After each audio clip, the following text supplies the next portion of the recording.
Haley pledges to continue her campaign after New Hampshire primary loss to Trump. Washington. Nikki Haley, former U.S. ambassador to the United Nations, said Tuesday that she has no plans of ending her bid for the GOP presidential nomination despite placing second behind former President Donald Trump in the New Hampshire Republican primary. "This race is far from over," she told a crowd of supporters who gathered in Concord, New Hampshire for an election watch party. "There are dozens of states left to go, and the next one is my sweet state of South Carolina." Haley has won 43% of the vote in New Hampshire with 33% in, while Trump has garnered 55% of the vote. Still, the former South Carolina governor noted that during the 2024 campaign, the field of Republican presidential hopefuls has dwindled from 14 to now just 2. "I'm a fighter and I'm scrappy, and now we're the last one standing next to Donald Trump," she said.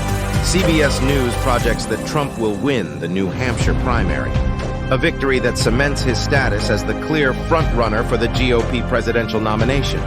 Though Haley had been closing the gap with Trump in the weeks leading up to the first-in-the-nation primary contest, and began the day on a high note, winning all 6 votes in Dixville Notch, her efforts to court moderate and undeclared voters were not enough to loosen Trump's hold on the GOP. The former president's win in New Hampshire follows his decisive first-place finish in the Iowa caucuses. The winners of the primary in the Granite State in the last 4 competitive election cycles, including Trump in 2016, have all gone on to secure the party's presidential nomination. Haley escalated her criticism of Trump in the days leading up to the primary, and on Tuesday, lamented that Republicans lost control of the Senate and House with Trump leading the party. "We lost in 2018, we lost in 2020, and we lost in 2022, she told supporters at her watch party. "The worst kept secret in politics is how badly the Democrats want to run against Donald Trump. They know Trump is the only Republican in the country who Joe Biden can defeat."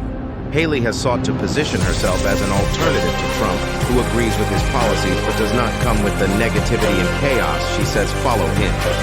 She has also argued that it's time for a younger generation of leaders, highlighting Trump's recent slip-up during a campaign event in which he confused Haley with former House Speaker Nancy Pelosi.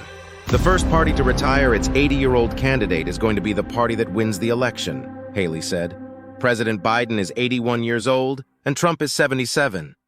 Turning to South Carolina, the next major showdown in the 2024 Republican primary, Haley touted her record while serving as governor there from 2011 to 2017, predicting voters' familiarity with her and her policies will make it more difficult for Trump to attack her.